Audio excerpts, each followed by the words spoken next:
જય શ્રી કૃષ્ણ. સ્વાગત છે તમારું આરબી ઠાકોર કુકિંગ ચેનલમાં. આજે આપણે બનાવીશું લીલા ચણાની દાળ. એના માટે અહીંયા મેં લીલા ચણાને સરસ ફોલી લીધા છે અને અહીંયા લીલી ડુંગળીનો સફેદ ભાગ લીધો છે અને લીલો ભાગ પણ લીધો છે અને અહીંયા અડધો કપ જેટલા વટાણા લીધા છે લીલા અને એક ગાંઠિયું લસણ લીધું છે, લીલા મરચાં, લીલા ધાણા અને એક ટામેટું લીધું છે. તો સૌ પહેલા આપણે વટાણાને ધોઈ અને બાફવા મૂકીશું.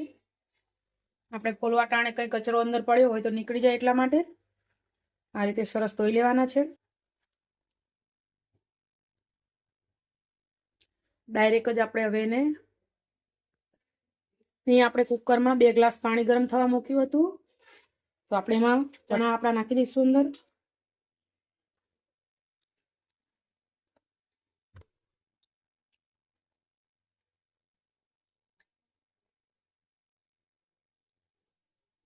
હવે જે વટાણા આપણે ફોલીને રાખ્યા છે એ વટાણા પણ આપણે નાખી દઈશું. વટાણા ઓપ્શનલ છે, તમારે ના નાખવા હોય તો તમે સ્કીપ કરી શકો છો, પણ વટાણા સ્વાદ બહુ જ મસ્ત આવે છે એટલે હું નાખું છું.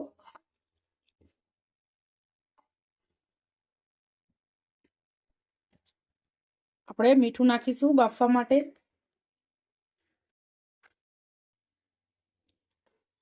બીજું મીઠું આપણે પછી નાખીશું, પણ અહીંયા અત્યારે આપણે આટલું જ નાખીશું. ઢાંકણ બંધ કરીને 2 થી 3 વિસલ આપણે કરી લઈશું.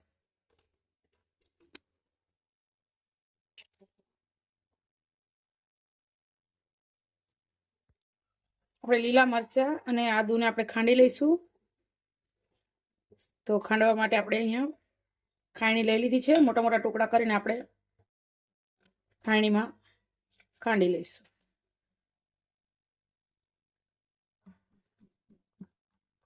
લસણ પણ આપણે આમાં જ ખાંડી લીધું છે. લસણ, આદુ અને લીલા મરચાં.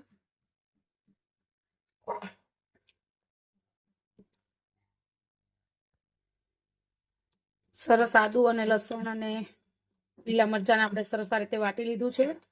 હવે આપણે ટામેટાને કટ કરી લઈશું ઝીણું ઝીણું. જો તમારે ટામેટાની પેસ્ટ કરીને નાખવી હોય તો પણ તમે મિક્સરમાં કરીને નાખી શકો છો, પણ હું અહીંયા ઝીણું ઝીણું કટ કરી રહી છું.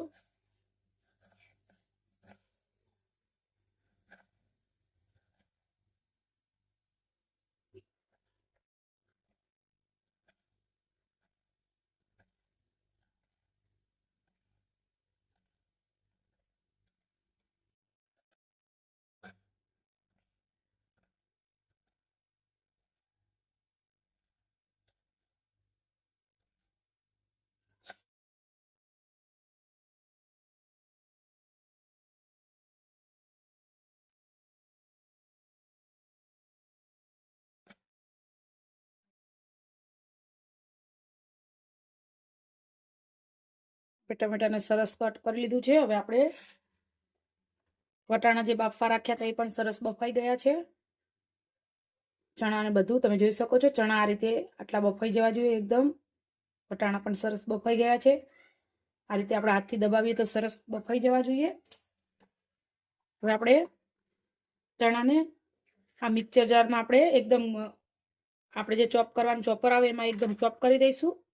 જો તમારે મેસરથી મેશ કરવા હોય તો પણ કરી શકાય, પણ હું અહીંયા આ રીતે ચોપરમાં ચોપ કરીશ, જેથી કરીને એકદમ સરસ ઝીણા ઝીણા ટુકડા થઈ જશે. કેમ કે આપણે ચણાની દાળ બનાવવાની છે.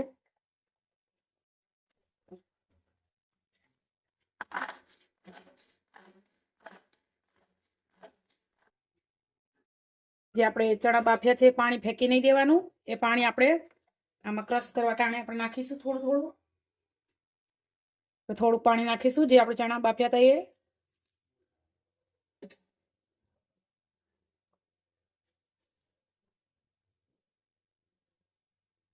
ફરીથી આપણે એને ક્રશ કરી લઈશું.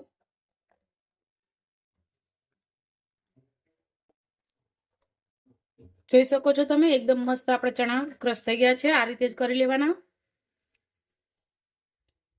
બધા ચણાને આપણે સરસ આ રીતે ક્રશ કરી લીધા છે, તમે જોઈ શકો છો. હવે આપણે વઘારી લઈએ આપણી દાળને. એક કડાઈમાં આપણે 3 પાવડા તેલ લઈ લઈશું.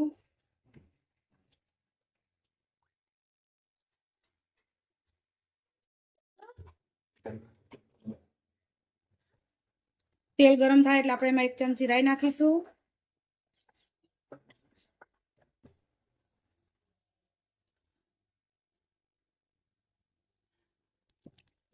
રાઈ ફૂટી જાય એટલે આપણે 1 ચમચી જેટલી જીરું નાખીશું. 1 તમાલપત્ર નાખીશું. અડધી ચમચી હિંગ અને જે આપણે આદુ, લીલા મરચા અને લસણ ખાંડીને રાખ્યું તે નાખી દઈશું.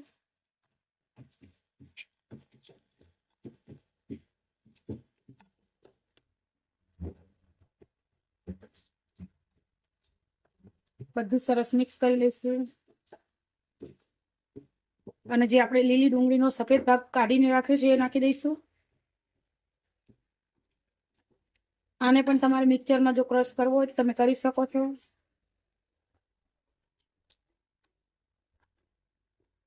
હવે આપણે મસાલા કરીશું. અડધી ચમચી હળદર, 1 ચમચી ધાણા જીરું, 1 ચમચી લાલ મરચું નાખીશું. બધું સરસ મિક્સ કરી લઈશું.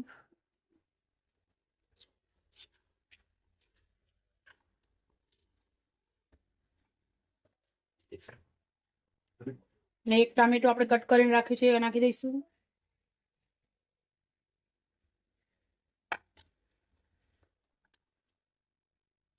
ટમેટા અને ડુંગળી સરસ ચડવા દઈશું. હવે ટામેટા અને ડુંગળીના ભાગનું મીઠું નાખીશું, જેથી કરીને આપણા ટામેટા અને ડુંગળી સરસ ચડી જાય.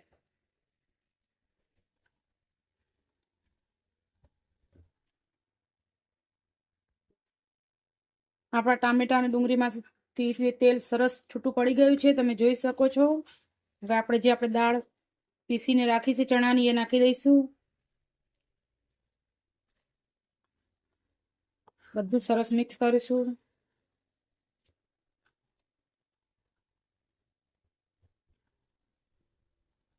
હવે આપણે આમાં 1 ગ્લાસ જેટલું પાણી નાખીશું.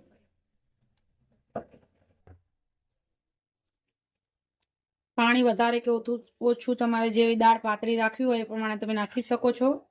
હું અહીંયા મીડિયમ રાખવાની છું, બહુ જાડી પણ નહીં અને બહુ પાતળી પણ નહીં એવી, એટલે 1 ગ્લાસ જેટલું પાણી મેં અહીંયા નાખ્યું છે. તમે જોઈ શકો છો આ રીતની આપણે દાળ બનાવી છે. આપણે 1 ચમચી જેટલો ગરમ મસાલો નાખીશું.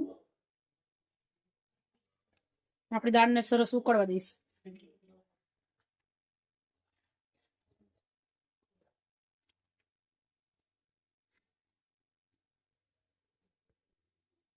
હવે જે આપણે લીલી ડુંગળીનો લીલો ભાગ કટ કરીને રાખ્યો તો 1 મુઠ્ઠી જેટલો આપણે નાખીશું. લીલી ડુંગળીનો મસ્ત સ્વાદ આવે છે એટલા માટે આપણે નાખી છે. તમારે સૂકી નાખવી હોય તો પણ તમે નાખી શકો છો.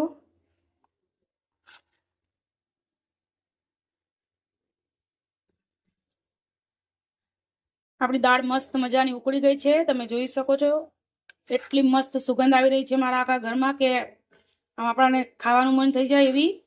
તો ચાલો હવે આપણે ગરમા ગરમ સર્વ કરી દઈએ. તમે આને બાજરીના રોટલા કે ભાખરી સાથે ખાઈ શકો છો. તૈયાર છે લીલા ચણાની દાળ. જો તમે ક્યારેય ના બનાવી હોય તો એક વખત જરૂરથી બનાવજો.